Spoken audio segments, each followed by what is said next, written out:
Bab 246, Markuis dan wilayah kekuasaannya. Lin Feng, kau hanya berusaha merusak reputasiku, apa yang kau katakan itu bohong. Aku tidak pernah mengirim siapapun untuk membunuhmu atau putri. Selain itu, aku curiga kaulah yang menculik putri, dan hanya karena kau mengancamnya dan dia berada di bawah tekanan sehingga dia mendengarkanmu, kata Duan Tianlang sambil membuat tuduhan palsu. Begitukah? Mengapa para prajurit berpangkat tinggi yang mencoba membunuhku mengatakan bahwa mereka hanya menuruti perintah, dan para letnan pengawal hitam mengkonfirmasi bahwa kau berkolaborasi dengan Mo Yu? Kau menabur kekacauan di dalam pasukan kita yang mengakibatkan kematian ratusan ribu prajurit.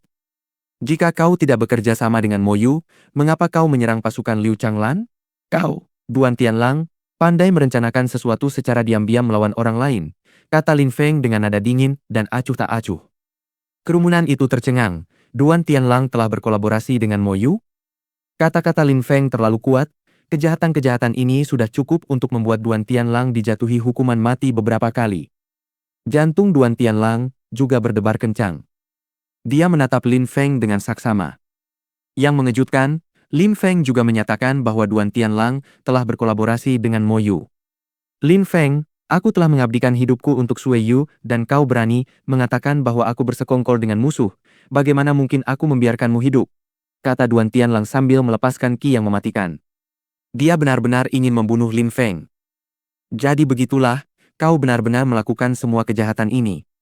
Kukatakan kau berkolaborasi dengan Mo Yu dan sekali lagi satu-satunya yang bisa kau lakukan adalah mencoba membungkamku. Selain kejahatan itu, kau juga membelot dan menciptakan kekacauan di dalam pasukan yang mengakibatkan kematian ratusan ribu tentara. Itu adalah pertumpahan darah. Kemudian, kau mencoba membuat Liu Changlan bertanggung jawab atas semua kejahatan ini, lalu kau hampir membunuhnya. Juga, karena kau, perwira pasukan Qi Xie, Jiu Qi Xie, sekarang telah meninggal.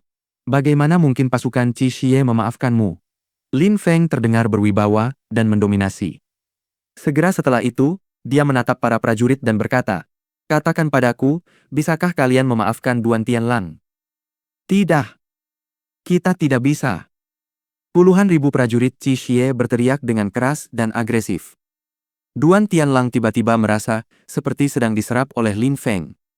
"Baiklah," teriak Lin Feng. Segera setelah itu, dia menatap pangeran kedua dan berkata, "Yang mulia, Anda juga telah melihatnya. Saya hanya mengatakan beberapa kebenaran dan Duan Tianlang mencoba membunuh saya. Selain itu, para prajurit tidak dapat memaafkannya atas apa yang telah dia lakukan.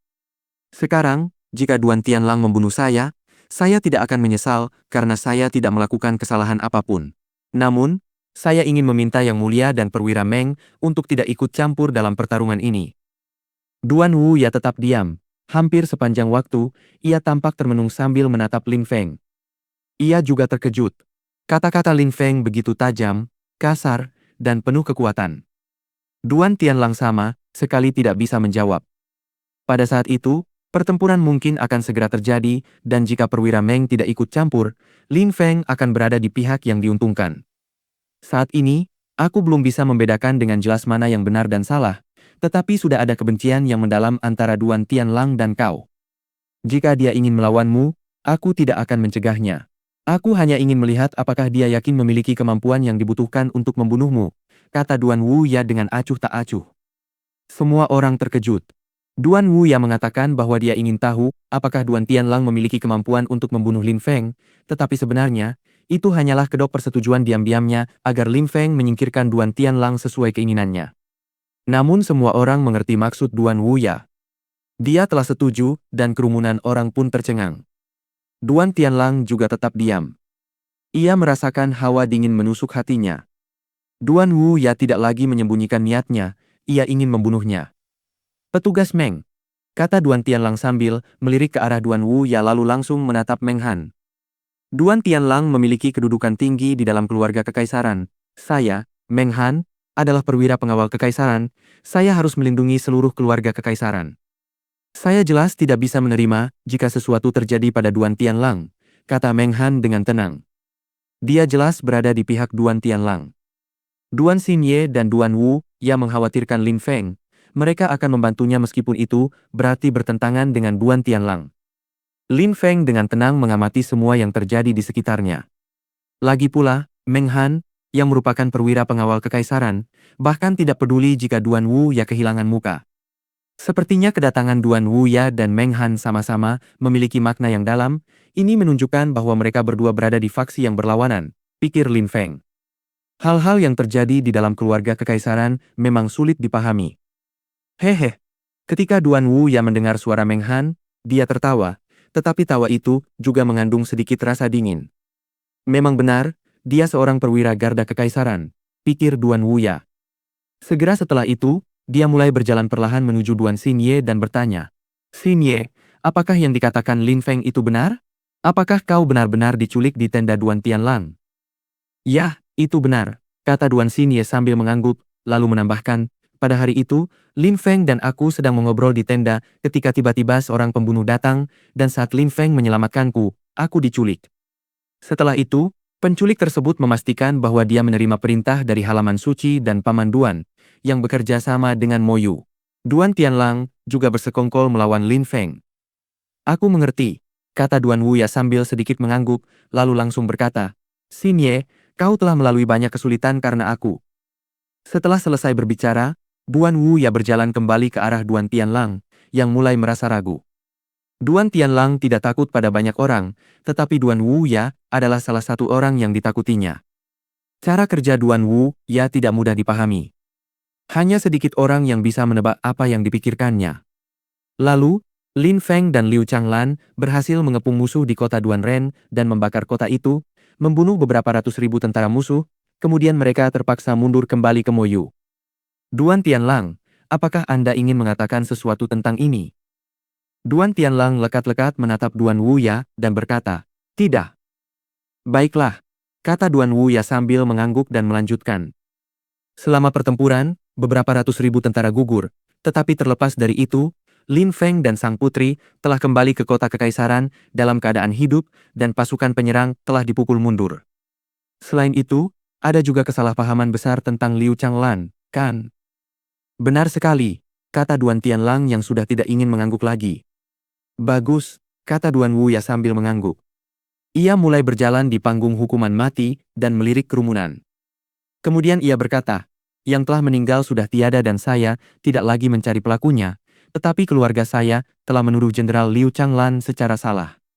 Jenderal Liu Changlan, sang panah ilahi, selalu setia, berbakti, dan berani. Ia selalu berjuang untuk negara. Kita tidak boleh melupakan itu. Saya akan melaporkan semua ini kepada ayah saya. Saya ingin memberikan Liu Changlan status Menteri Kekaisaran, dan ia juga akan mempertahankan statusnya sebagai jenderal. Selain itu, kami akan memberikan Jiu Qixie gelar anumerta atas keberanian dan kesetiaannya." Dia menganugerahkan gelar kekaisaran kepada Liu Changlan dan gelar anumerta kepada Jiu Qixie. Bagi Liu Changlan, itu tidak terlalu penting. Di kota Duanren, dia sudah seperti seorang raja. Sedangkan untuk Jiu Qixie, apa gunanya memberinya gelar? Dia sudah mati. Namun, maksud Duan Wu ya lebih kepada mengakui bahwa keluarga kekaisaran telah melakukan kesalahan.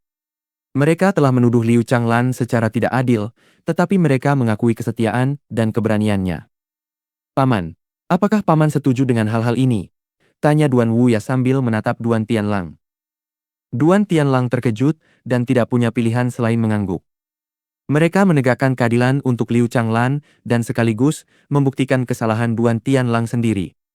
Liu Changlan tetap mempertahankan gelarnya sebagai jenderal. "Jenderal, bagaimana pendapat Anda?" tanya Duan Wuya kepada Liu Changlan. Liu Changlan masih menyandarkan mayat Jiu Qixie di tubuhnya. Ia perlahan menatap pasukan Qixie. Wajahnya tampak tanpa ekspresi. "Saya, Liu Changlan, berterima kasih kepada Pangeran Kedua, terima kasih atas kebaikan Anda. Saya bersedia menerima gelar-gelar ini," kata Liu Changlan dengan nada acuh tak acuh. "Jenderal," teriak ribuan tentara. "Bagaimana mungkin dia menerima?" "Menerima berarti membiarkan Duan Tianlang lolos begitu saja." Liu Chang memandang kerumunan itu. Banyak prajurit yang menatap Lin Feng. Liu Changlan menghela napas tetapi juga merasa puas. Lin Feng kini bisa memimpin seluruh pasukan tanpa bantuan Liu Changlan. Permintaan terakhir perwira Jiu adalah memberikan Lin Feng status perwira Qi Xie setelah kematiannya. Mulai hari ini, Lin Feng, kau adalah perwira pasukan Qi Xie. Pertama-tama aku akan membawa para prajurit kembali ke kota Duanren, lalu menyerahkan pasukan itu kepadamu. Lupakan apa yang terjadi hari ini, kata Liu Changlan. Segera setelah itu, ia melompat ke atas kuda sambil menggendong jenazah Jiu Qi Xie di tangannya. Gelombang kesedihan memenuhi suasana. Semua orang dapat merasakan betapa putus asa dan sedihnya Liu Changlan. Mereka telah berjuang dengan setia untuk negara mereka, dan inilah balasan yang mereka terima. Ketika Lin Feng mendengar Liu Changlan, dia mengangguk dengan tenang. Tentu saja, dia tahu apa maksud Liu Changlan. Dia berharap tidak ada lagi darah orang-orang yang dia sayangi yang akan tertumpah, jadi dia ingin Lin Feng melupakan apa yang telah terjadi dengan Duan Tianlang. Jika Lin Feng terus melancarkan serangan verbal terhadap Duan Tianlang, darah para prajurit pasti akan tumpah. Liu Changlan tidak ingin hal seperti itu terjadi lagi. Ketika Lin Feng melihat Liu Changlan pergi, dia menghela napas. Sungguh pahlawan yang menyedihkan. Duan Wuya merasa lega melihat Liu Changlan telah menerima tawaran tersebut. Segera setelah itu, dia berkata, Lin Feng, dengan strategimu, kau berhasil membunuh ratusan ribu tentara musuh dan memukul mundur pasukan mereka. Kemudian, kau pergi ke negeri musuh untuk menyelamatkan putri dan mengembalikannya dengan selamat ke kota kekaisaran. Jenderal Liu Changlan baru saja memberimu gelar perwira. Aku, sebagai perwakilan keluarga kekaisaran, juga menganugerahi Lin Feng sebuah gelar, yaitu gelar Markuis, dan wilayah kekuasaanmu adalah kota Yangzhou.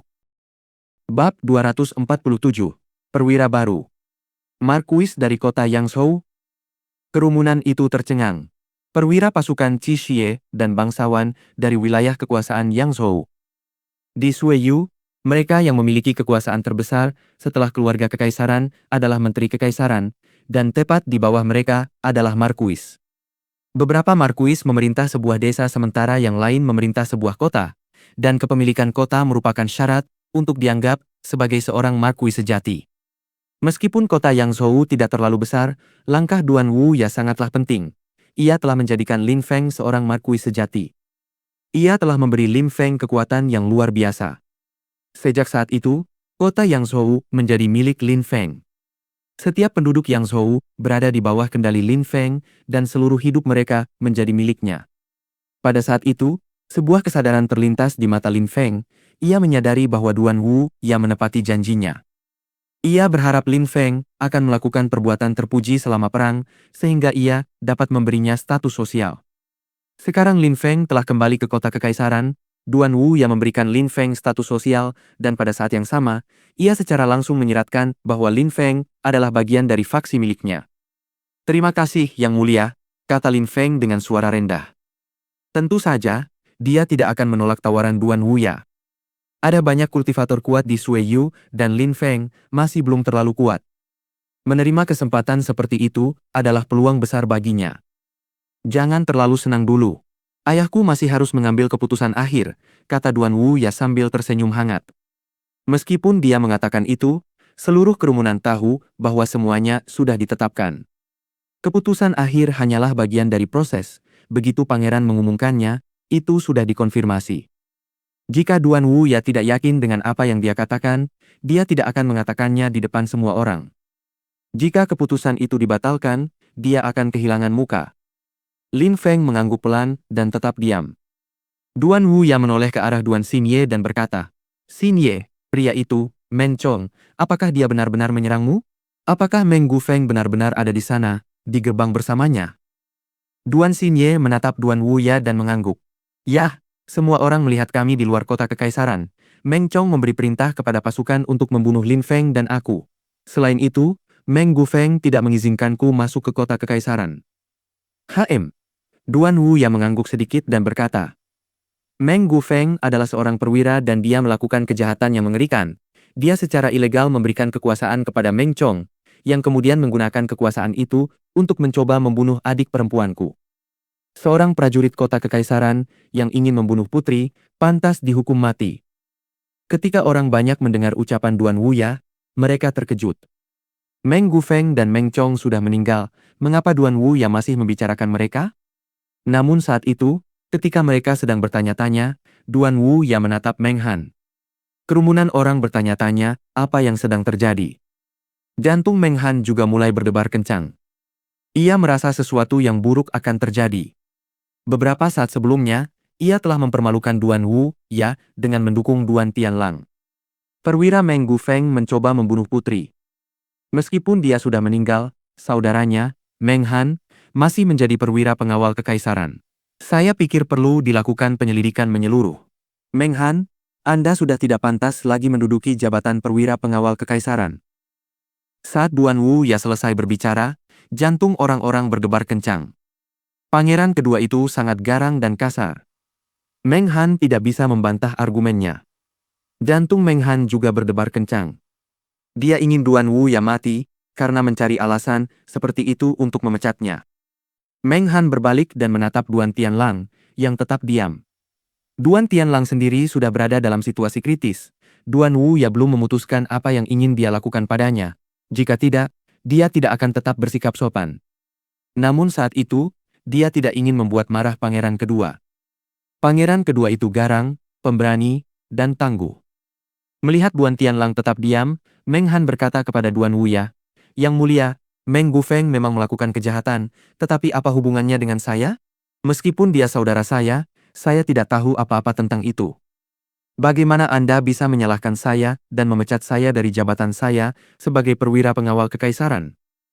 Meng Han, aku tidak mengatakan bahwa ini ada hubungannya denganmu, tetapi Meng Gufeng terlibat dalam upaya pembunuhan terhadap putri keluarga kekaisaran.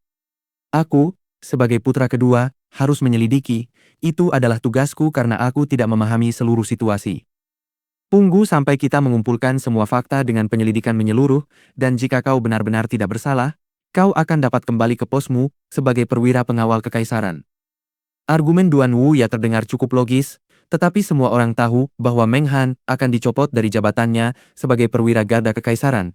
Akan sangat sulit baginya untuk menduduki posisi setinggi itu lagi. Bahkan, hampir mustahil. Aku, Meng Han, tidak bersalah, kata Meng Han dingin. Ia berdiri tegak dan lurus, menatap tajam ke arah Duan Wu Ya. Pada saat itu, ia masih berada di posisi berkuasa, dengan pengawal kekaisaran yang mematuhi perintahnya. Jika pangeran kedua ingin menyerangnya, itu tidak akan mudah, namun, seiring waktu, orang-orang akan datang untuk membantunya. Meng Han, sungguh lancang. Bagaimana dia bisa berani berbicara seperti itu kepada pangeran kedua? Sepertinya ada beberapa orang dari atas yang mendukung Meng Han, bisik orang-orang di kejauhan di tengah kerumunan. Meng Han langsung membantah Duan Wu Ya di depan semua orang. Hehe. Duan Wu Ya tertawa, senyumnya belum hilang. Meng Han, maksudmu aku memecatmu dari jabatanmu tanpa alasan? Maksudmu kau tidak akan mematuhi perintahku? Kau, Meng Han, bermaksud apa, mempertahankan jabatanmu sebagai perwira dengan paksa? Bagaimana mungkin aku, Meng Han, tidak mematuhi perintah pangeran kedua? Hanya saja, fungsi perwira pengawal kekaisaran sangat penting. Selain aku, tidak ada orang lain yang bisa melakukannya. Selain itu, pengawal kekaisaran juga menganggapku sebagai saudara mereka, bukan keinginan mereka untuk melihat siapapun menggantikanku. Benarkah begitu? Tanya Duan Wu Ya dengan seringai jahat di wajahnya yang membuat ekspresi wajah Meng Han berubah. KRR, KRR. Suara samar dan halus menyebar di udara. Meng Han gemetar hebat dan bernapas terengah-engah. Darah menyembur dari mulutnya. Bukan hanya jantung Meng Han yang berdebar kencang, tetapi penonton juga merasa tegang menyaksikan kejadian ini. Darah terus mengalir dari mulut Meng Han. Dia menundukkan kepala dan hanya melihat ujung tombak perak yang menembus dadanya dari belakang. Para pengawal kekaisaran sudah seperti saudara baginya dan tidak ingin ada orang lain yang menggantikannya. Suaranya masih bergema di benak orang-orang, tetapi kenyataan yang sebenarnya jauh lebih pahit. Meng Han menggerakkan tubuhnya, ia ingin berbalik, tetapi tombak itu tidak bergerak. Tiba-tiba, energi mematikan menembus tubuhnya dan menghancurkan organ-organnya. Kerumunan orang tercengang. Darah menyembur keluar dari mulutnya, dan tubuhnya, yang tak bernyawa perlahan roboh ke lantai. Setelah Meng Han pingsan, para prajurit berpangkat tinggi yang berada di belakangnya tetap tenang. Ekspresi mereka sama sekali tidak berubah. Mereka semua tampak sangat tenteram dan damai.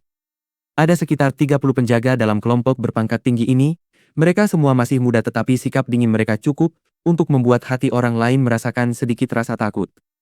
Saudara Meng Han, Meng Gufeng, berusaha membunuh putri. Meng Han menolak mengakuinya dan terus membantah Yang Mulia berulang kali. Saya, Yu Ji, bintara pengawal kekaisaran, membunuhnya karena pembangkangannya. Mohon maafkan saya karena telah bertindak, Yang Mulia. Yu Ji berlutut dan membungkuk di depan Duan Wuya. Di belakang Yu Ji, pasukan pengawal kekaisaran tetap tak bergerak, semuanya tampak tenang dan tenteram seolah-olah mereka tidak terkejut sama sekali, mereka hampir setuju dengan bagaimana peristiwa itu terjadi. Semua orang tercengang melihat pemandangan yang begitu dingin itu. Meng Gufeng telah bersekongkol melawan adik perempuanku dan ingin membunuhnya. Meng Han sama sekali tidak menunjukkan penyesalan dan menolak mengakui kejahatan kakaknya. Selain itu, dia sangat kasar kepadaku. Meskipun Yu Ji membunuh Meng Han dan itu adalah kejahatan, itu tetap merupakan tanda kesetiaan dan pengabdian kepada keluarga kekaisaran. Duan Wu Ya berbicara perlahan lalu melanjutkan. Hari ini, Meng Han meninggal, tetapi pengawal membutuhkan seorang perwira. Yu Ji, untuk sementara waktu, kamu dipromosikan ke posisi perwira pengawal kekaisaran. Terima kasih, Yang Mulia, kata Yu Ji sambil membungkuk dan berlutut dengan hormat. Segera setelah itu, ia berdiri, dan pada saat yang sama, para pengawal kekaisaran berpangkat tinggi di belakangnya juga membungkuk dengan hormat dan berteriak serempak.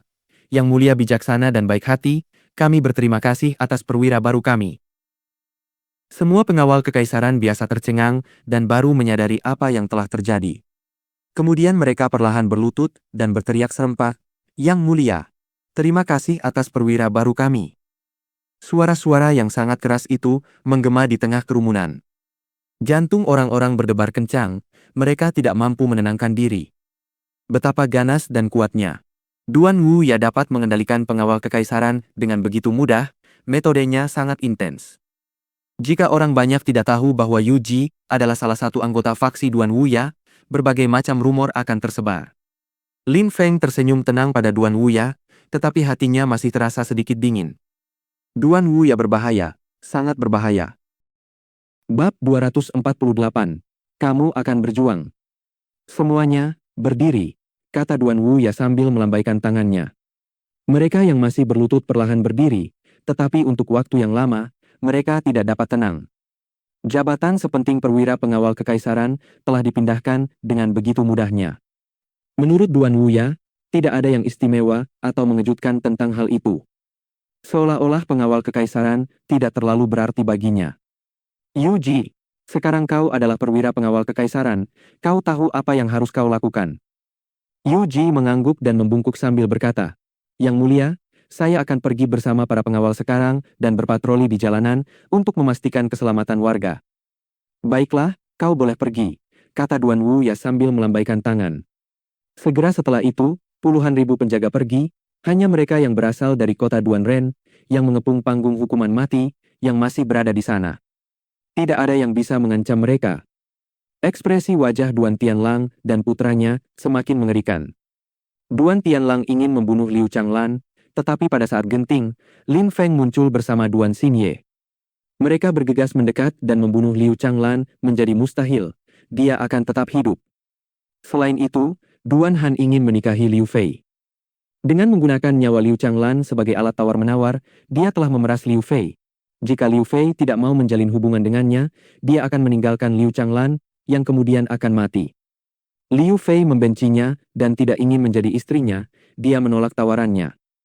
Yang membuat mereka iri adalah Lin Feng telah menjadi seorang markuis, perwira pasukan Qi Xie, dan telah menguasai kampung halamannya. Selain itu, Duan Wu Ya juga telah menunjuk orang baru untuk menjadi perwira pengawal kekaisaran. Ini adalah kekalahan telak bagi mereka. Semua hal ini terjadi karena satu orang, Lin Feng. Pada saat itu, Duan Tianlang dan putranya menatap Lin Feng dengan tatapan dingin. Lin Feng berbalik dan menatap mereka. Wajahnya dipenuhi niat membunuh dan dia tidak berusaha menyembunyikannya. Lin Feng, kita hentikan ini untuk sementara waktu, kata Duan Wu Ya dengan suara rendah ketika ia merasakan Lin Feng siap membunuh. Duan Tianlang memiliki status tinggi, ia adalah bangsawan dari klan Duan. Duan Tianlang adalah anggota keluarga kekaisaran. Membunuhnya tidak semudah membunuh Meng Han, dibutuhkan alasan yang dapat dibenarkan. Lin Feng tidak punya alasan untuk membunuh Duan Tianlang saat itu. Ya, saya mengerti, Yang Mulia. Apa yang terjadi hari ini sudah berakhir, untuk sementara waktu, kata Lin Feng sambil sedikit mengangguk. Para prajurit menghela napas. Duan Tianlang akan tetap hidup setelah semua yang telah dilakukannya, meskipun darah begitu banyak orang ada di tangannya. Tentu saja, mereka tidak menyalahkan Lin Feng. Apa yang telah dia lakukan sama sekali tidak mudah. Jika Lin Feng tidak ada di sana, Liu Changlan akan dieksekusi dan mereka juga akan celaka, karena mereka akan dianggap sebagai pasukan pemberontak. Tapi, pada saat itu, Lin Feng berbalik dan menatap Duan Tianlang dan Duan Han, lalu berkata, apa yang terjadi hari ini sudah berakhir untuk saat ini, tetapi terakhir kali, Duan Tianlang membawa pasukan untuk memusnahkan Sekte Yunhai. Sekte Yunhai berubah menjadi medan pembantaian. Aku, Lin Feng, sebagai murid Sekte Yunhai, perlu membalas dendam karena kebencian yang terpendam di hatiku. Oleh karena itu, permusuhan antara Duan Tianlang dan aku tidak akan pernah berakhir tanpa kematiannya. Kerumunan itu tercengang, semuanya belum berakhir. Lin Feng dulunya adalah murid Sekte Yunhai, oleh karena itu, dia punya alasan untuk tidak menyelesaikan dendam masa lalu. Jadi begitulah, Duan Tianlang memusnahkan Sekte Yunhai, yang dulunya adalah murid Lin Feng, kebenciannya terhadap Duan Tianlang seharusnya tak ada habisnya. Bagaimana mungkin dia melupakan hal seperti itu? Duan Tianlang adalah musuhnya dan kebencian itu sudah terlalu dalam terukir di hatinya. Tidak ada solusi. Dengan alasan seperti itu, Duan Wuya pun tidak bisa berkata apa-apa. Orang-orang di kerumunan itu semuanya berusaha memahami situasi. Kemudian, mereka melihat Lin Feng berbalik. Dia menatap pasukan dan khususnya Ren Qingguang. Petugas Ren, maaf telah merepotkan Anda, tolong bawa pasukan keluar kota dan tunggu saya di sana. Saya ada urusan di sini, saya akan menyusul Anda setelah selesai, kata Lin Feng kepada Ren Qingguang. Seketika, banyak yang mulai berteriak dari dalam pasukan. Kami tidak akan pergi, petugasnya ada di sini, kami akan tetap di sini. Ya, kami akan tetap bersama petugas kami. Pasukan Qi Xie berteriak protes. Kerumunan terkejut. Lin Feng masih sangat muda dan pasukannya sudah sangat setia dan berbakti kepadanya, perasaan ini sudah tertanam dalam di hati mereka. Yang mengejutkan, bahkan sebelum Liu Changlan menugaskan Lin Feng sebagai perwira baru mereka sudah menganggapnya sebagai pemimpin mereka. Pergi dari sini, kalian semua. Kalau kalian tidak cepat, aku akan marah, kata Lin Feng dengan nada dingin. Para prajurit sedikit terkejut. Petugas Ren, maaf atas ketidaknyamanan ini. Lin Feng menatap dingin pasukan dan kemudian ke Ren Qingguang. Jika mereka tetap bersamanya, itu sama saja dengan terus membicarakan masalah yang terjadi pada hari itu. Meskipun pada dasarnya sama, ini bukan lagi tentang dendam antara Duan Tianlang dan pasukan Qi Xie. Lin Feng perlu membenarkan alasan balas dendamnya karena Duan Wuya ada di sana. Duan Wuya telah membebaskan Liu Changlan, memberinya gelar Menteri Kekaisaran. Dia telah memberi Lin Feng gelar Markuis. Semua hal ini dimaksudkan untuk membuat mereka berhenti mengejar masalah yang disebabkan oleh perang. Jika Lin Feng terus melakukannya, Duan Wuya tidak akan mentolerirnya. Oleh karena itu, pada saat itu, dia memberikan alasan baru, Sekte Yunhai telah dihancurkan, sehingga pasukan harus pergi karena hal itu tidak melibatkan mereka. Baiklah, kata Ren Qingguang. Dia sangat mengerti Lin Feng. Ren Qingguang berteriak, pasukan, dengarkan perintah kalian, segera tinggalkan kota kekaisaran. Setelah mengatakan itu, Ren Qingguang berbalik dan perlahan pergi. Pasukan, meskipun melakukannya di luar kehendak mereka sendiri, tetap menuruti perintah Lin Feng dan berpacu pergi. Segera setelah itu, Ren Qingguang juga pergi bersama mereka. Tak lama kemudian, semua pasukan telah meninggalkan kota kekaisaran. Daerah itu tampak sepi. Di seluruh wilayah itu, yang tersisa hanyalah Lin Feng, Meng Qing, Batalion Pedang Surgawi, Duan Wuya, Duan Xinye, Duan Tianlang dan putranya. Saat itu, Duan Tianlang menyipitkan matanya dan menatap Lin Feng dengan tatapan jahat. Bocah itu tidak akan menyerah. Duan Wuya tidak menyangka Lin Feng akan begitu keras kepala, tetapi Lin Feng telah menyebutkan pemusnahan Sekte Yunhai dan statusnya sebagai murid Sekte Yunhai. Tentu saja, hatinya dipenuhi dengan kebencian. Lin Feng, teriak Duan Wuya saat itu. Lin Feng berbalik dan langsung mendengar dia berkata, Lin Feng, Duan Tianlang adalah anggota keluarga kekaisaran. Gelarnya sebagai anggota keluarga kekaisaran lebih tinggi dari seorang markuis, lebih terhormat, kau tidak bisa menyerangnya. Aku tahu, kata Lin Feng sambil sedikit mengangguk. Duan Wuya agak terkejut, karena Lin Feng sudah tahu, lalu apa lagi yang dia inginkan? Yang mulia, Duan Tianlang adalah anggota keluarga kekaisaran dan paman Anda, statusnya terhormat dan sangat tinggi, saya jelas tidak akan menyerangnya, kata Lin Feng dengan nada acuh tak acuh. Kerumunan itu sama sekali tidak memahaminya. Namun kemudian mereka mendengar Lin Feng melanjutkan. Namun, di masa lalu, Duan Tianlang membawa putranya, Duan Han, yang membantunya membantai sekte Yunhai, sekteku. Duan Han sangat sombong dan menganggap dirinya lebih baik dariku.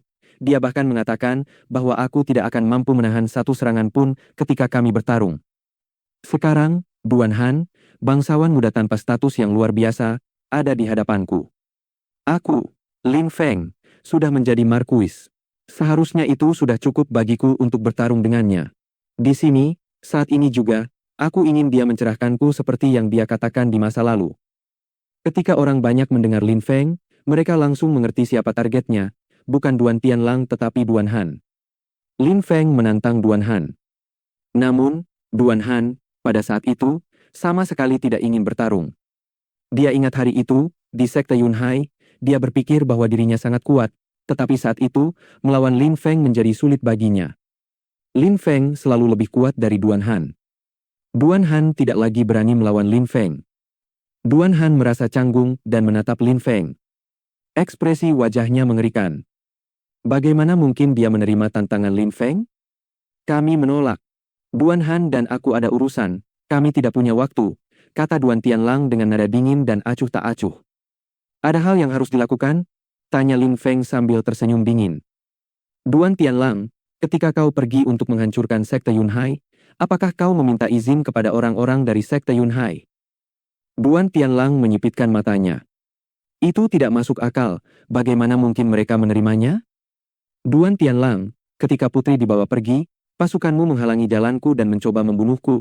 Apakah kau menanyakan waktu kepadaku? Lin Feng mengabaikan Duan Tianlang dan melanjutkan.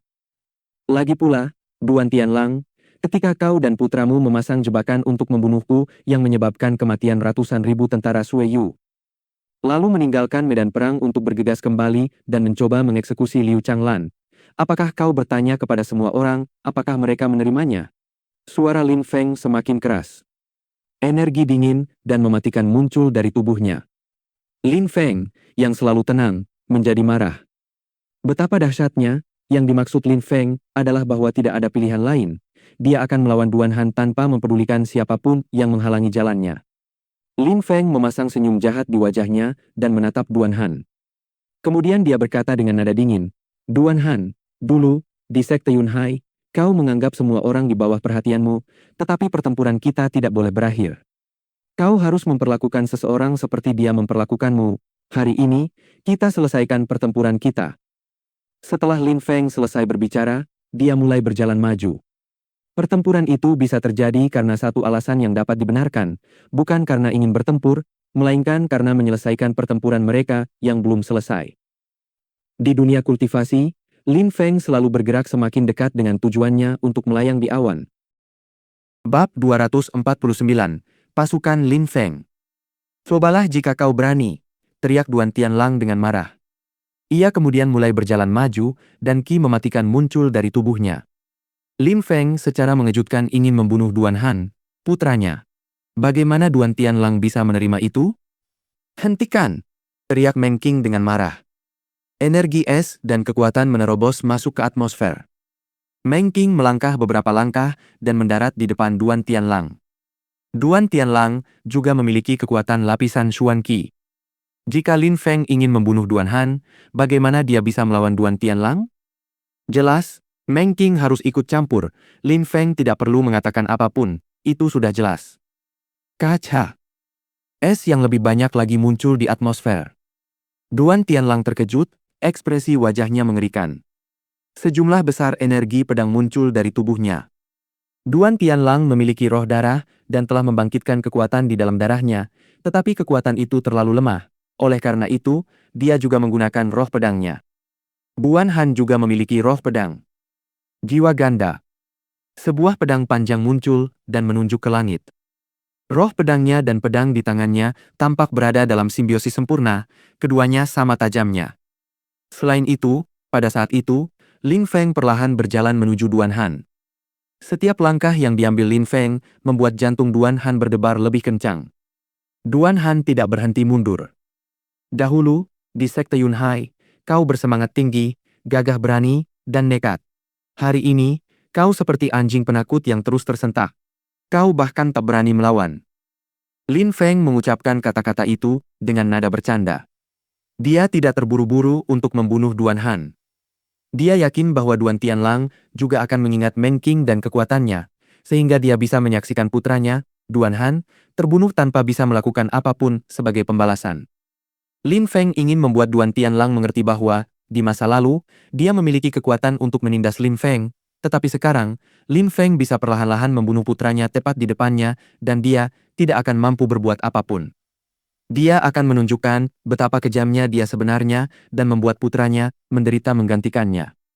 Ketika orang-orang melihat Lin Feng perlahan berjalan menuju Duan Han, jantung mereka pun mulai berdebar lebih kencang. Ketika Duan Wu yang melihat bahwa Lin Feng ingin membunuh Duan Han, seorang keturunan keluarga Duan, dia secara mengejutkan tidak mencoba untuk menghalanginya, yang berarti bahwa dia secara diam-diam menyetujuinya. Mati! Lin Feng semakin mendekat. Duan Tianlang berteriak keras, sementara pedangnya menebas atmosfer. Sejumlah besar ki pedang muncul dan menebas dunia es. Suara benturan energi pedang dengan energi es memenuhi udara. Berlian es, kata Meng Qing dengan suara rendah. Dia melambaikan tangannya dan sebuah kristal es muncul dan membekukan pedang Duan Tianlang sepenuhnya. Lin Feng sangat dekat dengan Duan Han. Energi tajam dan mematikan sepenuhnya menyelimuti tubuh Duan Han. Energi itu dipenuhi dengan ki yang mematikan. Di bawah energi mematikan itu, Duan Han bahkan tidak memiliki keberanian untuk melawan. Aura dewa kematian Lin Feng sudah cukup untuk membuatnya gemetar ketakutan. Mungkinkah kau sekarang takut? Saat kau berada di puncak tebing, dengan dinginnya menyaksikan anggota Sekte Yunhai dibantai, kau merasa nyaman dan puas, bukan? Saat kau dan ayahmu membunuh ratusan ribu tentara, bukankah kau merasa rencana kalian telah berhasil? Suara Lin Feng terdengar jahat, dan kedinginannya merasuki hati Duan Han. Argruh! Duan Tianlang berteriak seperti binatang, meninggalkan pedangnya, dan melompat ke arah Duan Han. Hati yang beku, kata Meng Qing dengan suara rendah. Duan Tianlang mulai gemetar hebat. Ia merasa hatinya benar-benar membeku. Darah mulai mengalir dari mulutnya. Namun Duan Tianlang tidak mempedulikan hal itu, yang terpenting baginya hanyalah putranya tidak boleh mati. Oh, kau datang, tanya Lin Feng dengan senyum dingin di sudut bibirnya. Tiba-tiba, siluetnya menghilang, ia terserap ke dalam kehampaan kegelapan. Matilah, kata sebuah suara yang datang dari kehampaan. Kerumunan itu melihat, di tengah kehampaan itu, sebuah salib muncul. Salib itu bersinar dan menyilaukan mata. SSSTTT. Salib itu berubah menjadi pedang berlumuran darah. Di leher Duan Han terdapat salib kecil yang berlumuran darah. Duan Tianlang berhenti bergerak. Mulutnya ternganga lebar. Ia merasa sangat kedinginan sambil menatap kosong putranya, Duan Han, yang sedikit mengangkat kepalanya untuk melihat ayahnya. Duan Tianlang dapat melihat tanda berbentuk salib di lehernya dan darah yang terus mengalir deras dari sana. Duan Han, teriak Duan Tianlang dengan suara serak. Ia gemetar dari ujung kepala hingga ujung kaki. Ia meraih putranya dan memeluknya erat-erat. Ia melihat bibir putranya bergerak, tetapi ia tidak bisa berkata apa-apa karena tenggelam dalam darahnya sendiri. Pada saat itu, putranya pingsan di pelukannya. Batuk, batuk. Duan Tianlang terbatuk dan darah keluar dari mulutnya. Wajahnya pucat pasi. Putranya telah meninggal, dibunuh oleh Lin Feng dan tewas di pelukannya. Saat ia hampir sampai di dekat putranya, Lin Feng memaksanya menyaksikan putranya tenggelam dalam darahnya sendiri. Tak terlihat seperti bayangan, tak terlihat dan sunyi, itulah bayangan salib maut. Sakit ya, Duan Tianlang? Dulu, di Sekte Yunhai. Saat kau membantai semua orang itu. Atau setelah kau memasang jebakan untuk ratusan ribu tentara? Kau tidak memikirkan teman dan keluarga mereka, kau juga tidak memikirkan penderitaan yang harus mereka alami, kata Lin Feng, yang berdiri di belakang Duan Tianlang menyaksikan kejadian itu. Lin Feng! Teriak Duan Tianlang dengan marah sambil melepaskan energi mematikan. Kau tak perlu berteriak, aku tahu kau berharap bisa mencincangku menjadi jutaan bagian. Aku mengerti kebencianmu karena aku merasakan kebencian itu di dalam diriku, dan kebencianku jauh lebih mengerikan daripada kebencianmu, kata Lin Feng dengan nada tenang. Lalu dia melanjutkan, sekarang, ini urusan antara kau dan aku. Jika kau punya kesempatan untuk membunuhku, silakan coba. Karena jika suatu hari nanti aku punya kesempatan untuk membunuhmu, aku akan melampiaskan kebencianku dan tidak akan menunjukkan belas kasihan kepadamu. Sambil berbicara, Lin Feng berbalik, siluetnya berkedip, dan dia kembali ke posisi semula. Segera setelah itu, dia berkata kepada Duan Wuya, Yang mulia, saya sekarang pamit. Duan Wuya mengangguk sedikit dan berkata, Lin Feng, aku akan menunggumu kembali di hutan kerinduan di tepi danau. Lin Feng bergumam sesuatu pada dirinya sendiri, tetapi segera setelah itu mengangguk dan berkata, baiklah. Lin Feng kemudian melambaikan tangan. Mereka yang mengenakan topeng perunggu, meskipun wajah mereka tertutup, semuanya memiliki aura kepuasan, mereka tampak terinspirasi dan antusias. Banyak dari mereka dulunya adalah murid sekte Yunhai. Duan Tianlang dan Duan Han telah memusnahkan sekte Yunhai, itulah sebabnya mereka memiliki tanda Buddha yang terukir di wajah mereka. Duan Tianlang dan Duan Han adalah musuh bebuyutan mereka. Ketika mereka melihat Lin Feng membunuh Duan Han dan memaksa Duan Tianlang ke dalam situasi seperti itu, bagaimana mungkin mereka tidak merasa puas? Mereka melirik Duan Tianlang dengan dingin, lalu berbalik dan mengikuti Lin Feng. Kemudian, bersama-sama, mereka berpacu pergi. Duan Tianlang tidak menunjukkan sedikit pun rasa marah atau kesal, dia tidak melakukan sesuatu yang tidak rasional. Meng Qing sudah melukainya dengan parah. Selama Meng Qing ada di sana, mustahil baginya untuk membunuh Lin Feng. Jika dia menyerang Lin Feng, Meng Qing akan terus melukainya. Siapakah gadis cantik yang wajahnya tertutup kerudung tipis itu, dan mengapa dia mengikuti Lin Feng? Dia sangat kuat. Lin Feng, jika aku, Duan Tianlang, tidak membunuhmu, hidupku tidak akan berarti apa-apa, kata Duan Tianlang sambil merasakan kulit putranya semakin dingin dan tak bernyawa. Ia mengeluarkan ratapan panjang yang menyayat hati. Angin kencang bertiup di area tersebut, semua orang merasa kedinginan. Mereka memperhatikan siluet yang perlahan menghilang. Mereka semua mengerti bahwa Sui Yu memiliki seorang jenius muda yang luar biasa. Dia telah mengepung pasukan musuh di sebuah kota, membakarnya, dan membunuh ratusan ribu dari mereka. Dia telah berpacu melintasi jarak yang tak terbatas, menyelamatkan putri dan membawanya kembali hidup-hidup. Dia telah membunuh seorang perwira kota kekaisaran. Dia telah menyelamatkan Liu Changlan yang akan dieksekusi oleh Duan Tianlang. Dia telah menjadi markuis dan memiliki sebuah kota, dan kemudian dia membunuh Duan Han di depan mata ayahnya. Nama Lin Feng pasti akan terkenal di seluruh negeri. Di luar kota kekaisaran, pasukan telah berkumpul. Pada saat itu, gerbang kota terbuka, sekelompok kuda lapis baja melewatinya.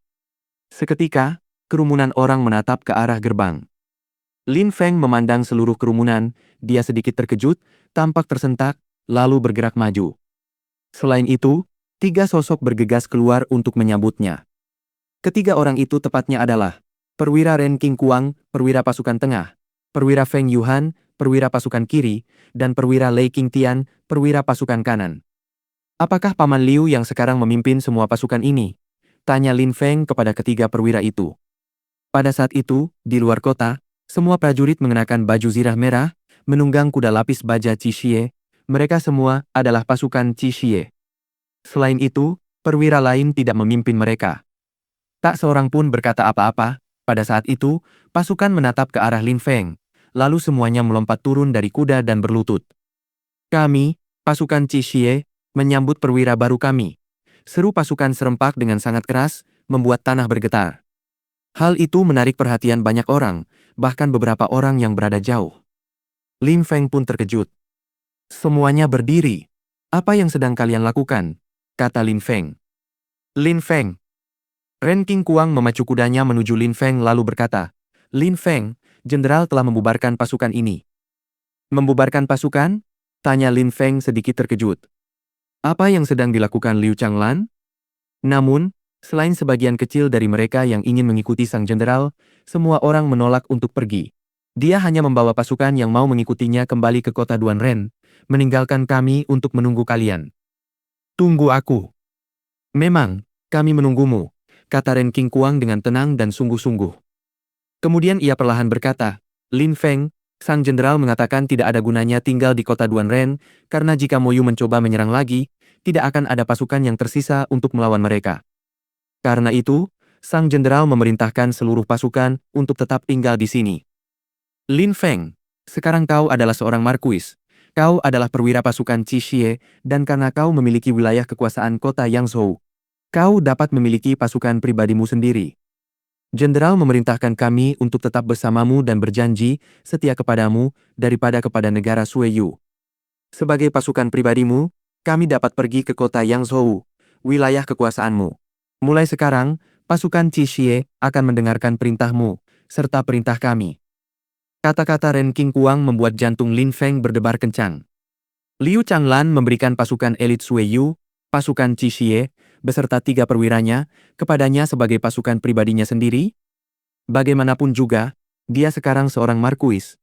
Dia memiliki ruang untuk menampung pasukan pribadinya sendiri di kota Yangzhou. Kemudian, Sekte Yunhai.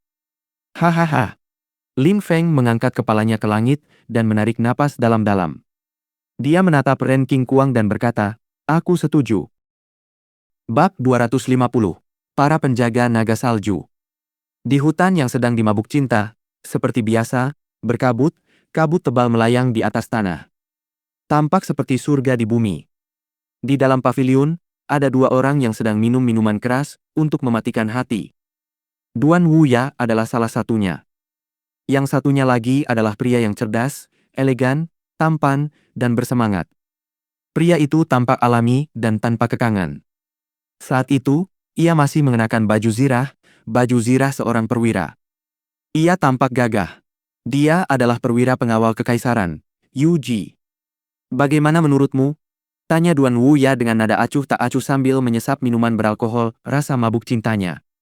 Yang mulia, sebelum pertempuran, saya telah mengamankan situasi. Semua pengawal kekaisaran sekarang berada di faksi kita.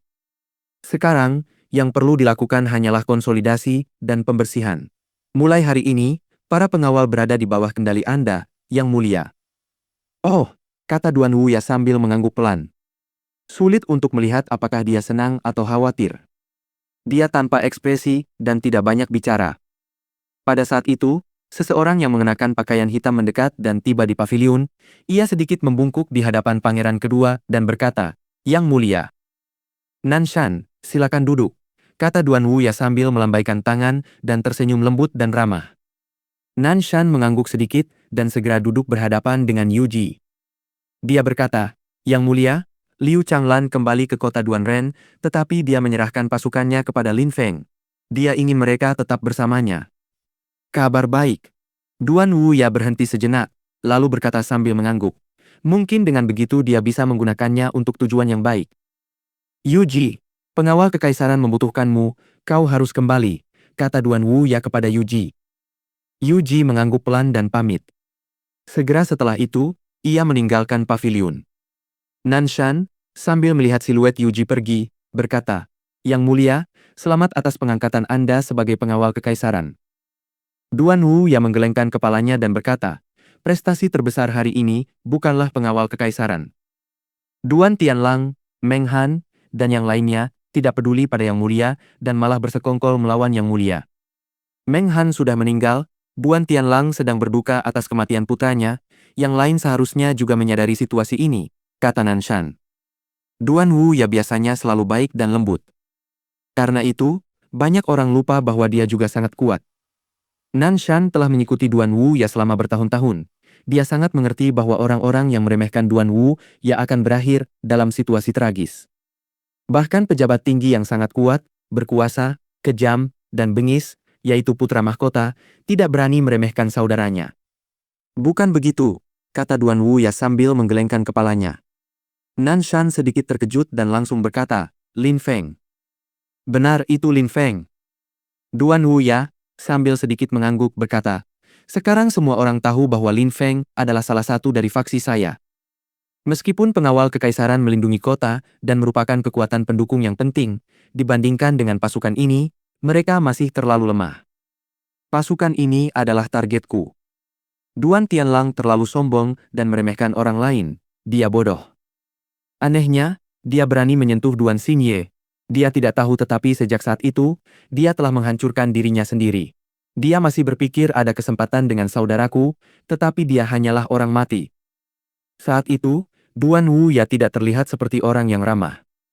Matanya dipenuhi ketajaman, kekejaman, dan kedinginan. Dia tidak khawatir Duan Xingye diculik oleh pasukan Moyu, mereka tidak akan membunuh Duan Xingye, tetapi dia tidak menyangka Duan Tianlang akan mencoba membunuh Lin Feng dan Duan Xingye dalam perjalanan pulang. Nan Shan dapat merasakan kedinginan Duan Wuya. Dia tahu bahwa jika Duan Tianlang masih hidup, itu hanya masalah waktu.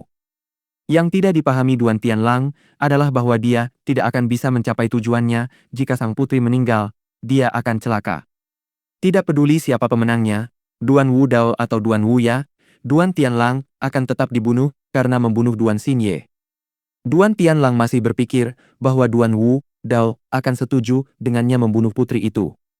Mungkin jika Duan Tianlang memiliki darah putri itu di tangannya, Duan Wudao awalnya tidak akan mengatakan apa-apa, tetapi pada akhirnya, dia akan berakhir seperti orang lain yang telah melakukan kejahatan serius. Hal-hal seperti itu lazim terjadi dalam urusan politik. Mereka melakukan berbagai hal di balik layar, secara rahasia, dan sulit untuk dipahami. Sulit untuk melihat di mana setiap bida diletakkan di papan catur. Nan Shan, katakan padaku, bagaimana aku bisa mendapatkan pasukan ini? Tanya Duan Wuya. Nan Shan terkejut, menggelengkan kepalanya dan berkata, aku tidak tahu. Nan Shan tahu apa yang dimaksud Duan Wuya, pasukan Sueyu yang paling misterius, pengawal naga salju. Unit pengawal naga salju terdiri dari para kultivator terbaik di Sueyu. Wajar kalau kau tidak tahu, kata Duan Wuya sambil tersenyum.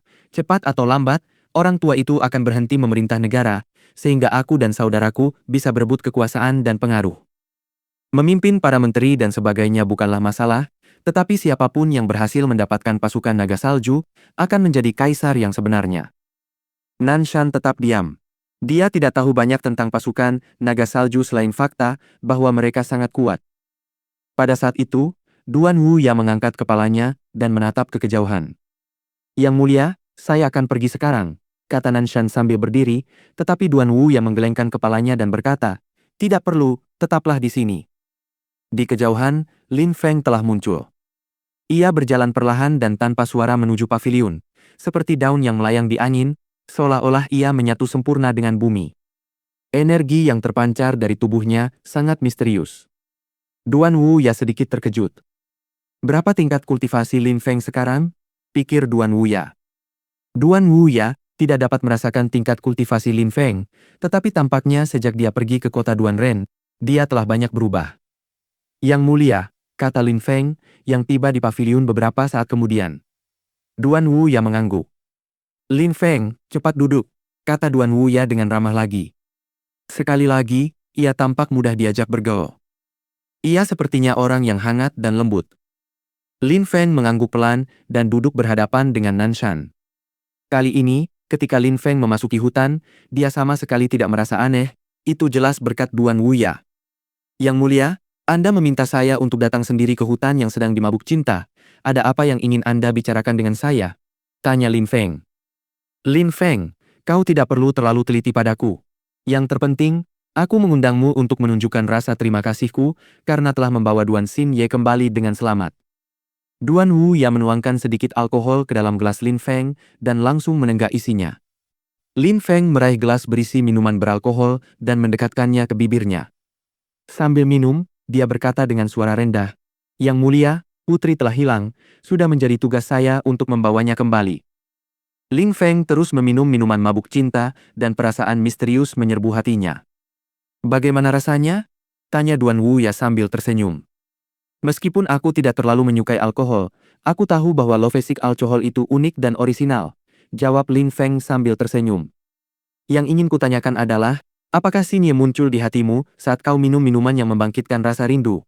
kata Duan Wuya sambil tersenyum, namun senyum itu tidak benar-benar terpancar dari wajahnya. Lin Feng, sepertinya kau tidak memiliki perasaan yang sama dengan adikku. Lin Feng sedikit terkejut, lalu tersenyum kecut. Alkohol itu seharusnya bisa membuat orang yang paling dicintai seseorang muncul di dalam hatinya. Di dalam hati Lin Feng, selain bayangan sosok suci dan murni yang mengenakan pakaian putih panjang, ada juga sebagian kecil yang merupakan milik sang putri. Dia ingat hari itu di pemerintahan Zi, Duan Ximye benar-benar menyentuhnya hingga siluetnya muncul di benaknya. Selain itu, di dalam hatinya, ada seorang gadis lain, mengenakan pakaian merah, dia lembut dan sopan. Lin Feng agak bingung, dia percaya pada cinta sejati. Baiklah, ini juga bukan urusan saya, Lin Feng. Saya secara resmi memberikan gelar kepada Anda. Anda sekarang dapat secara resmi mengklaimnya. Anda juga dapat pergi ke kota Yangzhou untuk mengambil wilayah kekuasaan Anda. Ketika Duan Wu yang melihat Lin Feng tetap diam, dia juga tidak memaksa, melainkan mengganti topik pembicaraan. Di penghujung tahun, sebentar lagi liburan tahun baru akan tiba, aku akan kembali saat itu, jawab Lin Feng. Ia dan ayahnya telah diusir dari klan Lin, jadi lebih baik menunggu hingga 1 tahun penuh berlalu sebelum kembali. Mungkin dia juga bisa hadir di pertemuan tahunan klan Lin. Baiklah, dalam beberapa hari lagi, aku akan mengirim orang ke Akademi Surgawi untuk menjemputmu dan secara resmi menerima gelarmu, kata Duan Wuya. Baiklah, kata Lin Feng sambil sedikit mengangguk. Yang mulia, saya ingin meminta bantuan Anda. Saya membutuhkan koneksi Anda untuk membantu saya menemukan seseorang. Katakan padaku siapa, kata Duan Wuya sambil mengangguk. Ayahku Lin Hai, ucap Lin Feng perlahan. Lin Hai mengatakan bahwa ia akan pergi ke kota kekaisaran, tetapi banyak hal telah terjadi pada Lin Feng, dan ia bahkan tidak tahu di mana ayahnya berada. Lin Feng tidak mendapat kabar apapun, jadi ia berharap Duan Wu ya dapat membantunya karena kota itu sangat besar. Ayahmu Lin Hai? Tanya Duan Wu ya sambil termenung, lalu segera mengangguk dan berkata, baiklah, Lin Feng, serahkan padaku. Yang mulia, terima kasih, kata Lin Feng sambil mengangguk dan memberi hormat kepada Duan Wu ya dengan salam menangkupkan tangan. Jika Yang Mulia tidak memiliki hal lain untuk ditambahkan, saya permisi. Baiklah, kau boleh pergi, kata Duan Wu ya sambil mengangguk dan tidak menghalangi Lin Feng untuk pergi. Lin Feng tiba-tiba meninggalkan hutan kerinduan. Di luar hutan kerinduan, tampak siluet yang murni dan suci menunggunya. Ketika Lin Feng keluar, mereka pergi bersama. Bab 251, dia pasti buta. Di kebun buah persik Akademi Surgawi, dedaunan melayang di udara seperti wanita-wanita cantik yang menari di tengah angin. Melodi kecapi melayang di angin, seperti dedaunan pohon persik. Melodi itu bisa membawa kedamaian ke hati siapapun. Di tengah paviliun yang elegan itu, sebuah tangan yang anggun melayang di atas senar kecapi, melodinya sangat mempesona. Lin Feng, seperti seorang murid yang rajin, duduk di tanah dengan mata tertutup, mendengarkan melodi itu dengan penuh hormat. Pada saat itu, mata Lin Feng terpejam dan ia bernapas dengan tenang, tubuhnya diselimuti awan qi. Jika ada orang di sana, mereka akan menganggapnya sangat misterius, tetapi tidak ada seorang pun yang terlihat. Bagi Lin Feng, seolah-olah tidak ada apapun selain bumi, ia menyatu dengan bumi. Yan Yu Pingsheng adalah seorang penggarap lapisan Xuan Qi. Jika Lin Feng tidak melihatnya dengan mata kepala sendiri, dia tidak akan pernah menyangka bahwa Yan Yu Pingsheng, guru yang juga merupakan penguji ujian masuk calon tentara, memiliki kekuatan dan kemampuan yang begitu menakutkan. Saat jari-jarinya melayang di atas senar kecapi, dia bisa menghancurkan tentara dan membuat mereka lenyap, menjadi ketiadaan seperti debu. Lin Feng merasa sangat menghormati Yan Yu Pingsheng, dia sangat kuat. Lin Feng mengagumi dan memujanya. Setelah sekian lama, suara kecapi itu berhenti. Yan Yu Pingsheng mengangkat kepalanya dan memandang Lin Feng, yang seperti sebelumnya tampak tenang dan tentram, seolah-olah sedang tidur nyenyak.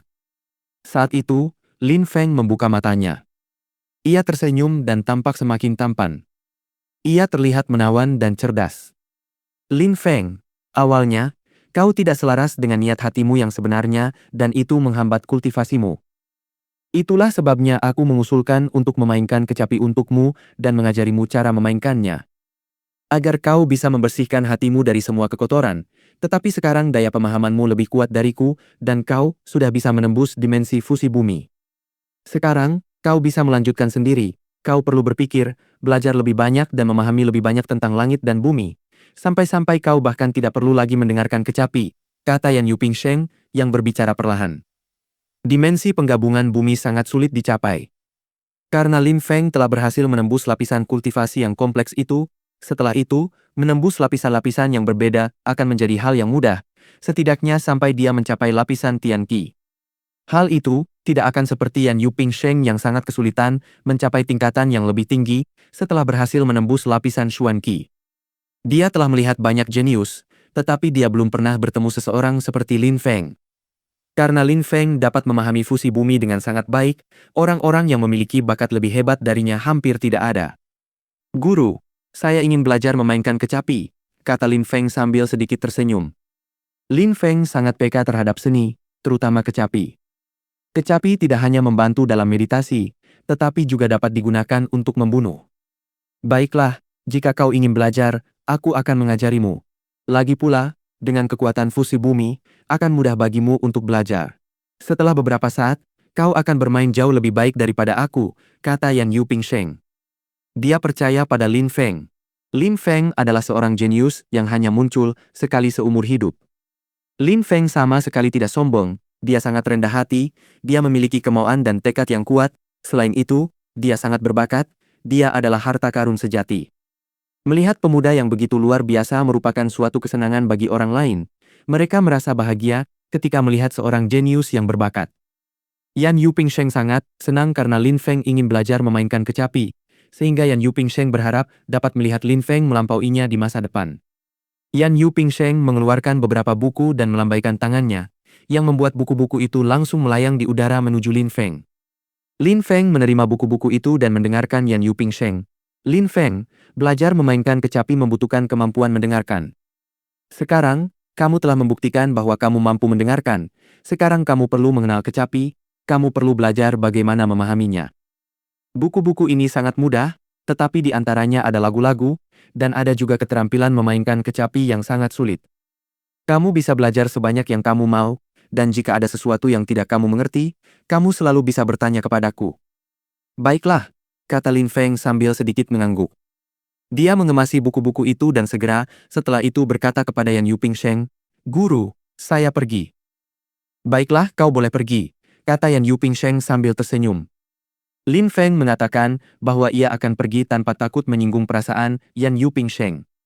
Ia bukanlah tipe orang yang peduli dengan hal-hal kecil seperti itu. Yan Yupingsheng tidak tersinggung oleh hal semacam itu, sebaliknya, ia menyukai Lin Feng yang seperti ini, jujur dan riang. Kabar bahwa Lin Feng telah kembali ke Akademi Surgawi dengan cepat menyebar.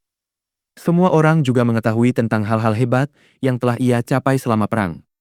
Semua orang juga mengetahui fakta bahwa, selama perang, di medan perang ada sebuah lagu yang dinyanyikan oleh Lin Feng yang membangkitkan semangat di antara para prajurit. Selain itu, Lin Feng sendiri yang menciptakan lagu tersebut, yang tentunya berkontribusi pada reputasi artistiknya. Akhir-akhir ini di Akademi Surgawi, banyak orang membicarakan prestasi Lin Feng, tetapi ada juga banyak orang yang membicarakan tingkat kultivasi Lin Feng. Akademi Surgawi memiliki 4 menara kultivasi, 3 di antaranya dipisahkan sesuai dengan 3 jalur siswa yang berbeda. Ada satu lagi, yang satu itu merupakan katalisator yang hebat untuk budidaya. Di menara kultivasi keempat itu, Qi murni juga paling pekat. Itu adalah menara terbaik untuk berlatih kultivasi. Selain itu, siapapun bisa berlatih di menara kultivasi itu. Tentu saja, aturannya selalu sama, seseorang harus cukup kuat untuk mendapatkan ruangan. Pada saat itu, di menara, ada beberapa orang yang mendongak ke arah menara kultivasi yang megah, mata mereka dipenuhi ketidaksabaran. Tidak semuanya memiliki kekuatan untuk masuk ke dalamnya, mereka hanya mengaguminya. Yun 11 adalah murid baru di Akademi Surgawi, dia telah mencapai lapisan Ling Qi kedua yang tidak buruk sama sekali mengingat usianya baru 17 tahun. Tetapi di Akademi Surgawi, itu bukanlah sesuatu yang luar biasa. Seandainya suatu hari nanti aku bisa masuk ke menara kultivasi itu dan berlatih di lantai teratas, pasti akan sangat menyenangkan, kata Yun 11 sambil menatap menara tinggi itu. Menara itu berbeda dari 3 menara lainnya. Qi murni mengalir melawan arus. Di puncak menara, Qi murni lebih padat daripada di bagian bawah. Selain itu, di menara itu, Kamar-kamar tidak memerlukan batu kesucian tambahan tergantung pada lantainya, dan dengan berdiri di bagian bawah, seseorang dapat melihat kamar mana di lantai mana yang tersedia. Hanya dengan satu pandangan saja sudah cukup. Begitu seseorang berada di dalam kamar, pintu akan menutup sendiri dan ki murni mulai beredar. Semua orang dapat melihat dari luar apakah ada kamar yang kosong atau tidak. Setiap lantai hanya memiliki satu kamar. Menara kultivasi itu memang sangat istimewa. Letaknya di tengah-tengah menara-menara lainnya dan hanya digunakan oleh kultivator yang sangat kuat. Banyak orang, seperti Yun 11, hanya berada di sana untuk mengaguminya. Mereka semua berharap suatu hari nanti dapat berlatih kultivasi di menara itu. Yun 11, berhentilah bermimpi, canda seorang gadis berbaju biru di sebelahnya. Sebaiknya kau jadi pacar salah satu dari mereka, nanti dia akan mengajakmu masuk. Yun 11, waktu itu, bukankah Du Gushang menunjukkan ketertarikannya padamu? Kau bisa pergi dengannya, kata gadis satunya lagi dengan cepat. Suaranya terdengar, seperti sedang bercanda dengan nada cemburu.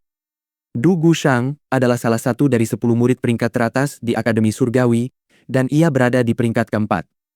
Dalam benaknya muncul seorang pemuda bangsawan, Yun 11 menggelengkan kepalanya dan berkata, ada seseorang yang lebih kusukai daripada Du Gushang, yaitu Lin Feng. Lin Feng. Gadis berbaju biru itu tercengang. Dia menatap puncak menara dan berkata, ku dengar Lin Feng bertarung melawan Hei Mo terakhir kali dan dia sangat kuat.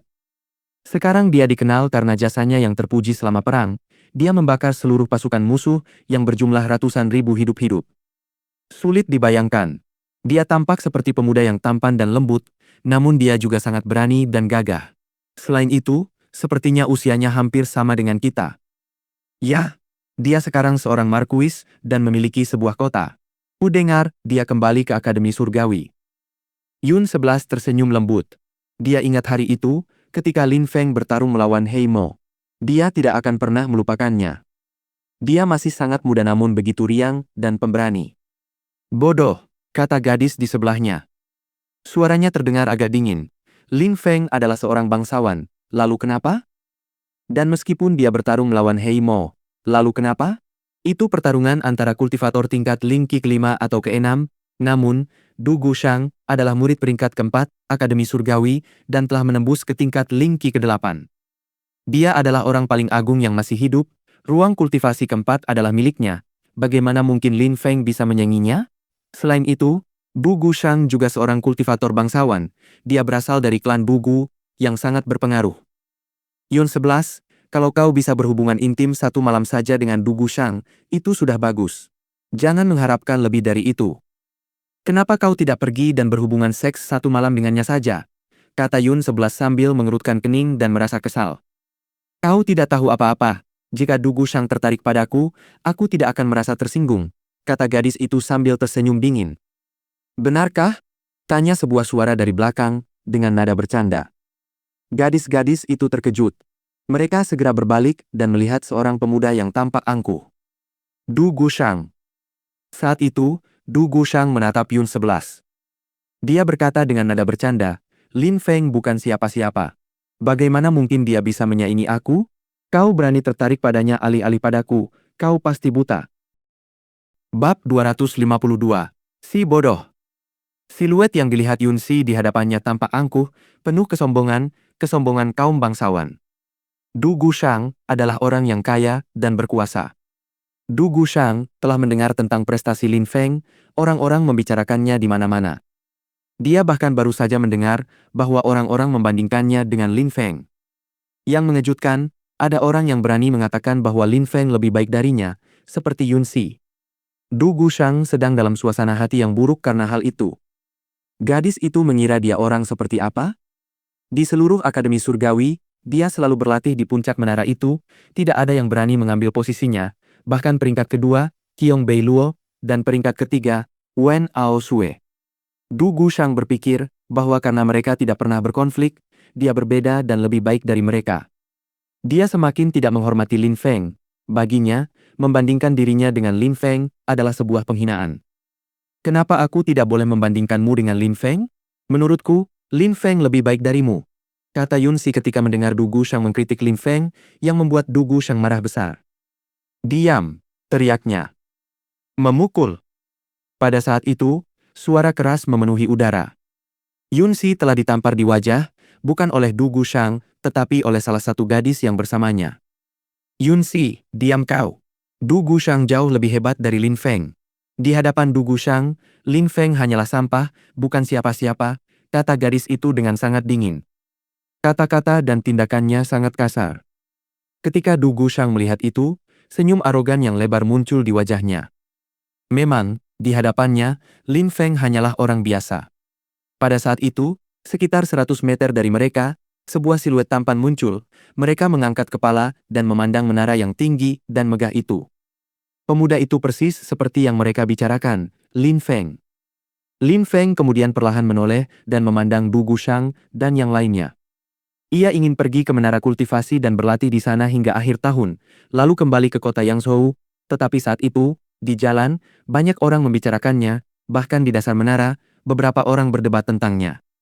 Lin Feng sudah mendengar setiap kata, tetapi dia tidak mau repot-repot memikirkannya. Dia tidak ingin pergi dan membuktikan apapun kepada mereka tidak layak untuk waktunya. Banyak orang membicarakannya, dia tidak bisa mempedulikan semua orang, biarkan alam berjalan apa adanya. Namun pada saat itu, seorang gadis yang melindungi reputasinya malah ditampar karena membelanya, dia dipermalukan. Lin Feng mengerutkan kening. Yunsi, malam ini, aku akan tidur denganmu, setelah itu, kita tidak akan membicarakan ini lagi dan aku tidak akan menghukummu, kata Du Gushang dengan nada sangat arogan. Sungguh menggelikan.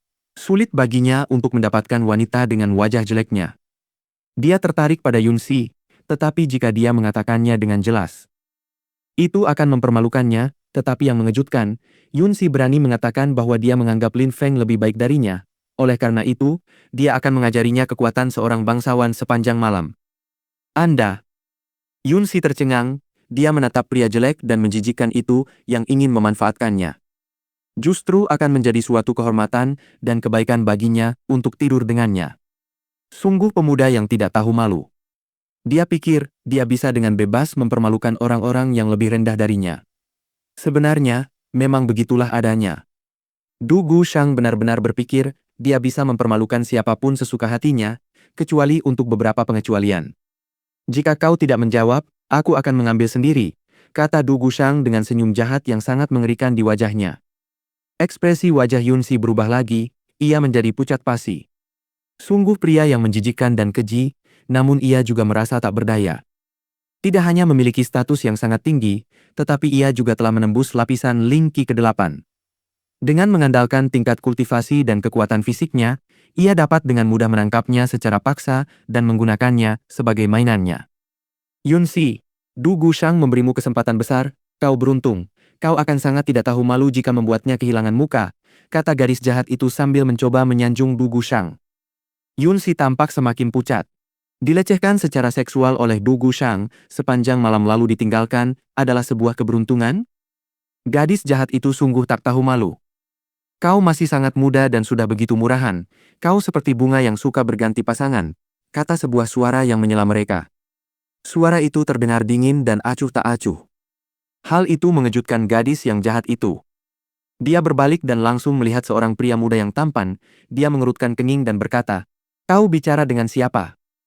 Terakhir kali, dia belum melihat pertarungan Hei Mo dan Lin Feng, sehingga dia tidak bisa mengenalinya. Selain kamu, apakah ada gadis murahan dan rendahan lain di sini? Tanya Lin Feng dengan nada bercanda. Dengan gadis-gadis seperti itu, satu-satunya solusi adalah bersikap lebih keras daripada mereka. Gadis jahat itu tercengang, tetapi Yunsi tiba-tiba tampak bahagia. Dia menatap kosong pemuda di depannya. Ternyata itu Lin Feng, sungguh mengejutkan, itu Lin Feng. Lin Feng mendengarnya dan datang untuk menyelamatkannya. Seperti sebelumnya, dia tampak alami dan tanpa batasan, tetapi dibandingkan sebelumnya, dia tampak lebih misterius dan memiliki semangat kepahlawanan. Du Gushang juga mengerutkan kening. Dia juga tidak mengenali Lin Feng. Terakhir kali, selama pertarungan antara Hei Mo dan Lin Feng, meskipun hampir semua orang telah melihatnya, Du Gushang membenci Hei Mo sehingga dia tidak pergi menonton pertarungannya. Kenapa kau tidak mengurusi urusanmu sendiri? Kata Du Gushang yang tampak sedang bercanda. Lin Feng menatap Du Gushang dengan dingin, lalu segera menggelengkan kepalanya dengan jijik. Orang itu bahkan belum mengenalnya, namun sudah membicarakannya di belakang. Lin Feng membenci orang-orang kotor seperti itu dan tidak mempedulikan mereka. Lin Feng menatap gadis yang jahat itu dan berkata, "Aku mengerti bahwa bagimu, hubungan satu malam dengan siapapun adalah sebuah keberuntungan, dan karena ini tentang menjaga harga diri, jelas bahwa kamu telah menjaga harga diri dengan sangat baik sehingga kamu sangat beruntung." Lin Feng berbicara dengan lantang dan jelas sehingga semua orang bisa mendengar. Lalu, semua orang menatapnya dan tertawa. Apa yang dia katakan memang benar-benar menggelikan, dia benar-benar tidak tahu malu. "Aku sedang bicara padamu," kata Du Gushang dengan suara yang semakin dingin. Lin Feng yang terkejut tidak memperhatikannya. Du Gushang memiliki status sosial yang bergengsi, bagaimana mungkin Lin Feng mengabaikannya di depan semua orang? Lin Feng perlahan berbalik dan berkata kepada Du Gushang, "Apakah aku mengenalmu?" Du Gushang terkejut, lalu tersenyum dingin. "Tentu saja aku tidak mengenalmu, jadi kemungkinan besar kau juga tidak mengenalku. Orang yang mengenalku tidak akan berani mengabaikanku. Siapa namamu?" "Kau terlalu percaya diri," kata Lin Feng sambil tersenyum dan melanjutkan. "Meskipun aku tidak mengenalmu, sayangnya aku pernah mendengar namamu yang kurang menyenangkan, yang wajar mengingat kau selalu pamer di depan semua orang, Du Gushang." "Hah?" Du Gushang menyipitkan matanya. Lin Feng secara mengejutkan tahu siapa dia, tetapi masih berani bersikap seperti itu padanya. "Karena kau tahu siapa aku akan menunjukkan caraku. Tampar wajahmu sendiri, berlutut 3 kali dan bersujud 9 kali. Setelah kau selesai, aku akan memaafkan semua kesalahanmu mulai hari ini." Suara Du Gushang terdengar dingin dan memancarkan energi yang menekan. Mulutnya dipenuhi kesombongan dan kedinginan yang tak berujung. Dia berpikir bahwa melepaskan sedikit ki dan kekuatan sudah cukup untuk membuat Lin Feng roboh. Namun, Lin Feng berdiri dengan tenang di sana, tak bergerak, dengan senyum dingin di wajahnya. Ekspresi wajahnya sama sekali tidak berubah. Bahkan, sepertinya Lin Feng sama sekali tidak merasakan energi yang menekan itu. "Menampar wajahku sendiri? Berlutut 3 kali dan bersujud 9 kali." Lin Feng mengangkat kepalanya dan perlahan berjalan menuju Du Gushang. Du Gushang terkejut dan melepaskan lebih banyak ki-nya. "Dengan ki dan kekuatan sekecil itu, bukankah kau mempermalukan dirimu sendiri?" kata Lin Feng membuat seluruh kerumunan terheran-heran. Sungguh orang gila, mempermalukan Du Gushang. Selain itu, Lin Feng adalah mahasiswa militer, sehingga teman-teman mahasiswa militernya sangat antusias, terutama karena Du Gushang adalah mahasiswa ilmu politik. "Kau hanya bisa bicara besar," kata Du Gushang sambil melepaskan energi yang lebih kuat lagi, yang memberi tekanan pada seluruh atmosfer. Di sekeliling tubuh Lin Feng muncul ki pedang, kekuatannya sangat dahsyat, seluruh tubuhnya seperti pedang, sangat tajam. Kerumunan itu tercengang. Jantung mereka berdebar kencang. Energi-energi ini menakutkan. Apakah ini Lin Feng yang sama yang pernah bertarung melawan Heimo? Bersambung.